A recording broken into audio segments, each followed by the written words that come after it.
Hi, this is Charlie Mato-Toyela with Blue Bear Flutes, our website, bluebearflutes.com. And if you haven't seen our Instagram yet, I can't stress to you enough how importantly cool our Instagram is.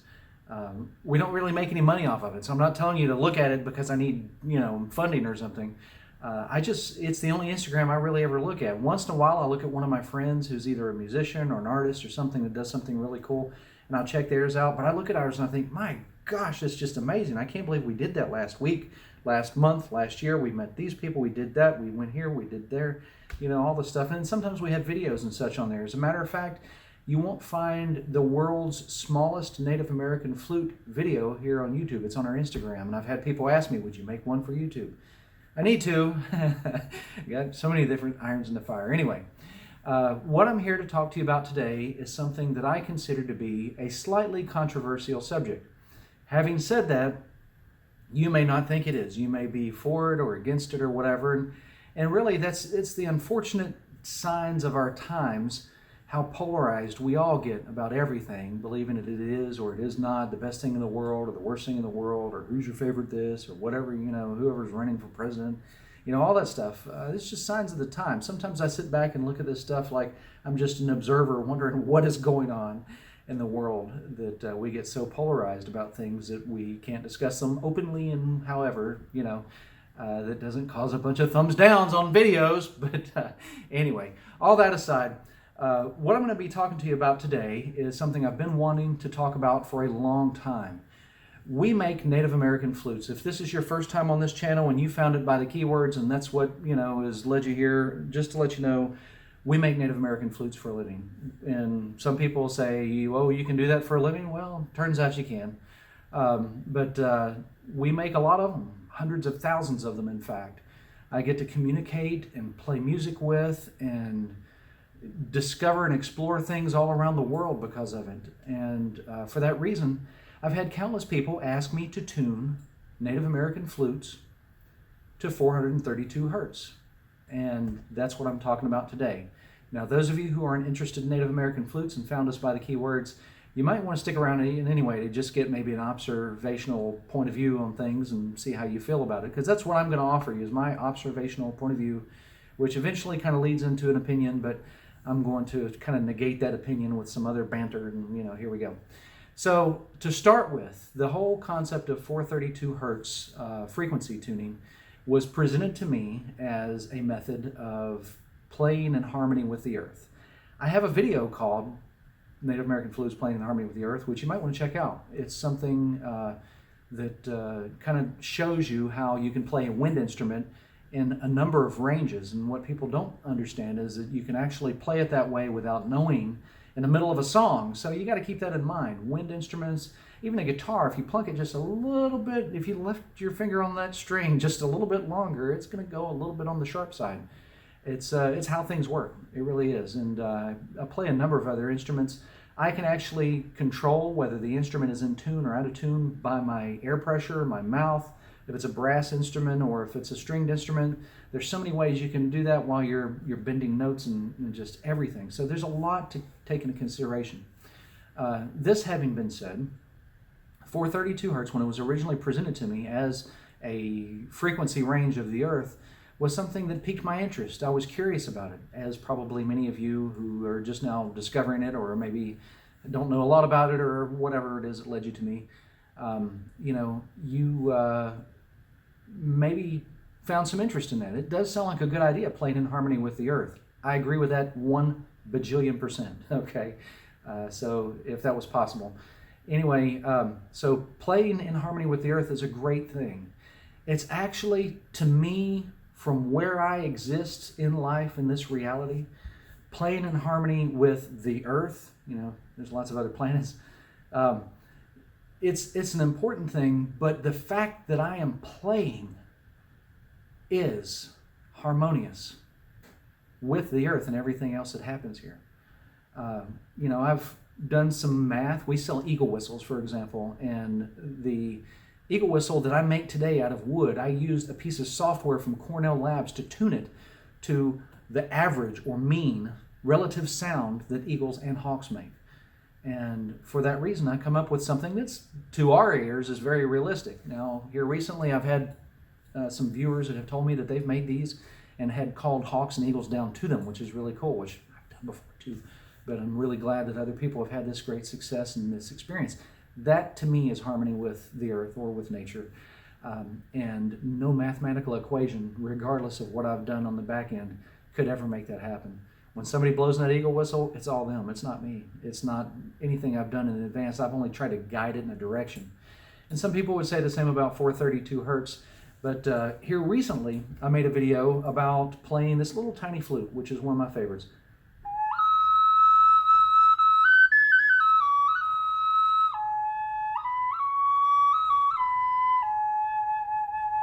And a lot of people in the past have told me that they don't like high-tone flutes because it's too shrill or too this or too that. The problem is when people play anything, it has the potential to sound bad.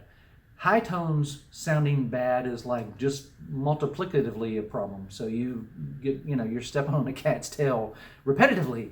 So that's something to think of. This is a little bit lower tone flute, which a lot of people today say I really like to hear.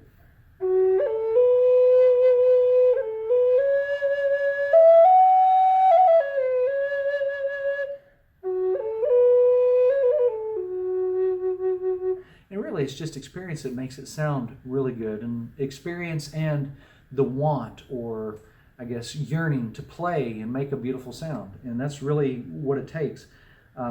In my observation of the world and nature and animals and everything, it's that urge, that want, that drive that is really the definition, I guess the definitive, I wanted to say two things at once, the definitive nature of existence. Not a lot of animals come into existence, even lemmings don't wake up in the morning and say, I just don't feel like jumping today.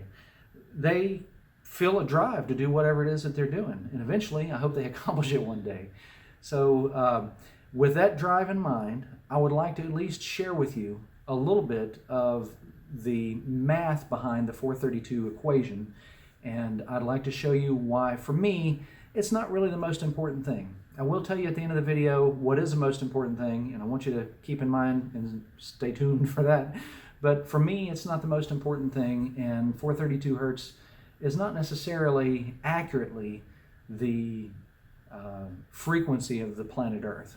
So let me just show you a couple pieces of math real quick. Okay, so I'm going to show you a couple of web pages, which, honestly, web pages don't define, or they're not the solution to any problem. They're just a quicker access and resource for us these days than opening up a book and saying, look here, especially when the book that you need is somewhere in Manhattan, laying in the back end of a library that hasn't been opened the door to in who knows how long. But anyway, all that aside, we're going to look at a couple of pages. I'm going to refer specifically to their domain and what have you if you need to look this kind of stuff up. But it's easy to find. These are not opinionated pages. These are pages that show you how to calculate things and give you some back history on what 432, presumably, I guess I should say, is. So take a look at this. Okay, so this is Wikipedia. Wikipedia, we're going to look up something called Schumann resonance. In Schumann resonance, you can read the very top here. The Schumann resonance are a set of spectral peaks in the extremely low frequency portions of the Earth's electromagnetic field spectrum. Schumann resonance are global electromagnetic resonances generated and excited by lightning discharges in the cavity formed by the Earth's surface and the ionosphere. That's all great stuff. A little bit over some people's head maybe, but you can get a better description here about Dr. Winfried Otto Schumann. That sounded funny. I already put him in the Ottoman Empire. And gosh, saying all that stuff so quickly. Anyway, here is a list of Schumann frequencies. You can get kind of an idea here.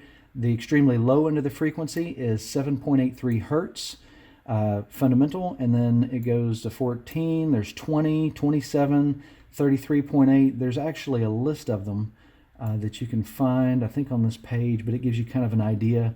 Tells you the measurements and how it is he recorded this information, separate stations around the world, and lightning discharges are considered to be the primary natural source of the Schumann resonance frequencies, which really, if you were basing your intonation on anything, you would be basing it on lightning strikes, not really the Schumann frequency.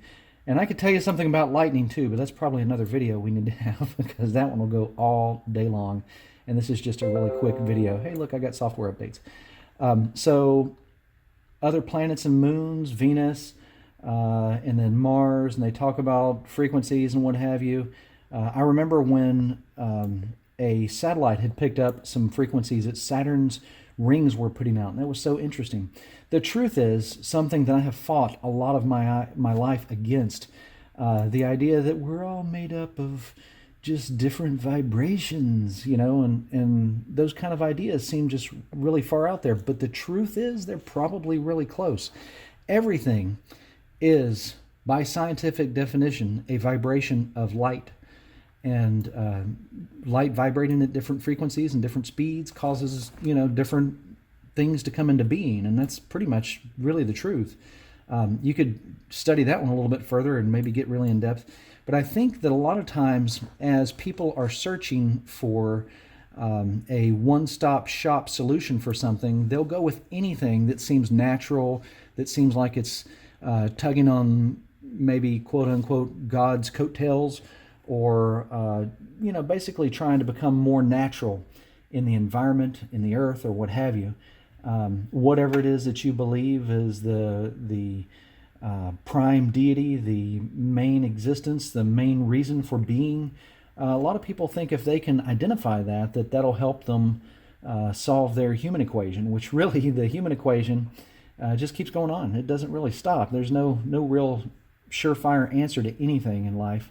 And, you know, finding as much of the answer as you can is really important. So any of you at home, I'm with you on that. If you think that trying to find just even a little tiny shred of knowledge that's going to help you out in life, which I'll get to the end of my video there again, if you can find it, even a smallest little shred of anything, that's important. So anyway, let's take a look at these numbers here real quick. 7.83 down to 33.8. So something I should first tell you is I'm going to use another website here really quick to kind of give you some ideas of things. It is pages.mtu.edu, little squiggly line, suits/notes freaks, note freaks, .html. I'll include a link to these two pages in this video, so long as everybody on the other end of the screen likes that. I'll do that so that you can get some idea about where any of this information can come from. Of course, you can get it from anywhere. If you go to a music theory class, you can learn half of what I'm about to show you. The problem is, too, of course, today that people with knowledge tend to rule over people without knowledge, and I'm just trying to even the playing field a little bit so that everybody has an idea of at least somewhere. If you're going to ask questions, you need to know where to get the questions from before you start asking, so that you can make an informed decision for yourself and decide what you want. So this page here is really cool. It's been up for a while. Gosh, I hope they don't take it down. Great college website from a performing arts school that just knows their stuff about music, and we're kind enough to put a little chart in here with some different frequency range. Unfortunately, it doesn't go down to the bottom of everything we need, but it's got plenty that we can get started on. Let's take a look at this math here. Here is, if you select up at the top, you have like other tuning choices. A4 equals 432, 434, 36, 38, 440, 42, 44, 46. Just really simple stuff. I mean, you could explore the rest of the realms of the world if you want to, but I just want to show you just for case in point here. And once again, this is just a simple little equation page that I kind of come across. So here's 440, right? So the way that you get these other, I guess, octaves, the mathematical equation for figuring out what the next octave is you basically multiply it by 2. So you can take 440, multiply it by 2, it turns into 880. That is easy math. Anybody can do that. Likewise, let's take, where are we at here? Let's go to 440 again, which is right here. Let's divide that by 2. Anybody have an idea what A3 is? Well, there it is. It's 220. So 440 divided by 2 is 220. And you can divide that by 2. I wonder what A2 would be. So A2 brute, right there. Anyway, so it's 110. You can divide that by 2 and keep going and keep going and keep going until eventually you get the last one on their list, which is A0, and that's 27.5, and that is hertz. So 27.5 hertz. let's figure out what a -1 would be if indeed we could go that direction. So clearing this out, we have 27.5, and for those of you who are doing the new curriculized math, 27.50. Anyway, and then let's divide that by 2. And people are like, well, you just said it was multiply. Oh, it deleted this 0. Sorry, you guys, Common Core folks. Anyway, so you divide that by 2, and you get 13.75. So if we could actually have on the list here the negative a-1, it would be actually 13.75. Let's divide that by 2, and then you get 6.87. Well, 6.87 is not the Schumann resonance frequency of 7.83, and because it was 13 something, it's not 14 something. And you can check all these numbers here out if you want to and see if any of these Schumann frequencies match up to something that is in 440, and for the most part, to my knowledge, they won't. Now, you can go the next step here. So this 444, for those of you who don't know, is actually 528 hertz C. Let me click on that real quick. And when you go to 444 hertz A, and I know this because I tune flutes to 444A. Let me go up to A4 is 444 right here. Hey, guess what? C5 is 528. How about that? So that's how we get the 528 frequency range, is by tuning flutes to 444A. Because you can't get a tuner and say, I want this to be 528C, but it's the same as 444A. So that's how we do that. Once again, you can go through all the math. 528 hertz is a solfeggio tone, which we can talk about in the next video, or rather another video, because gosh, these days I can't say if it's going to be the next one or not. But we can talk about solfeggio tones and their uses and their purpose. I really like them a lot myself. But let's go back into the 432, which is really what's on everybody's mind that's watching this video. What does 432 hertz mean? What's it have to do with? So just to show you, case in point here, when you are looking at A4 at 432 hertz, you guessed it, A5 is 864 hertz. It's 432 times 2. And likewise, to go down, so here's 432, divide that by 2. What do you think it's going to be? A3 is 216.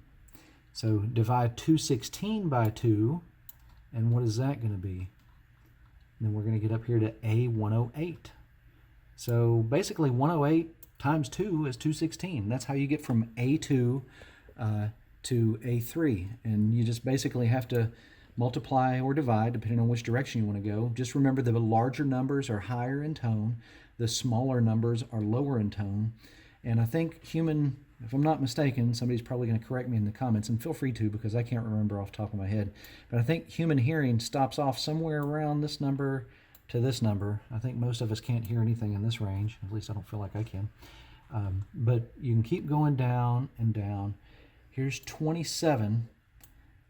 This is at 432 hertz A4. A0 is 27. Let's break out the old calculus because it doesn't go down past A0. So clear this off, 27 divided by, 2 equals 13.5. Now we know that the number in between 7.8 and the next one up was not 13.5. So, you can search the Schumann page and see if maybe there's another frequency in there that might match over to your 432 hertz idealism. But, basically what people were doing were rounding off the 7.8 hertz to something else and multiplying it times 2, times 2, times 2, times 2 until they eventually got to what they're looking for. And eventually they found 432 hertz, which really is something of an old Venetian tuning. There was 2 musicians in Venice, I guess back in the 1700s, that used to use 432 hertz tuning, and that was the closest thing I could find historically. Why does anybody would use 432? A lot of people say, well, didn't Native Americans originally tune their flutes to 432? I will build the time machine if you can take me back and show me their tuner that they used to tune it with. Yes, that's right. Anyway, so, or rather, I'll lend you my time machine instead of even building you one. It'd probably be a bad idea to let one out. we'll take a trip and it just doesn't exist. Native American people were extremely technologically advanced on so many levels. I mean, we invented toilet paper. You're welcome. But 432 hertz frequency range, there's nothing to go by. There's no tuning fork that was tuned at that. There's no this. There's no special tree that we can go out in the woods and say some special magic chant to, and it's going to hum back to us at 432. It's not happening. So, once again, I love you all. I hope you guys appreciate my opinion in this particular case. But if you divide this last one we found here, which was A0 by 27, and you get 13, let's take that one more step. Divided by 2 equals, oh my gosh, 6.75 is A negative 2, if you can really go that direction.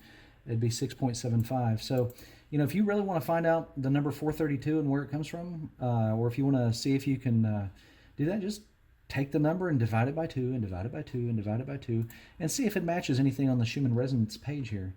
You know, if it does, great. Does that mean that you will be, the papyrus of Ani, forgiven for all of your sins and sent along your mighty way into the afterworld?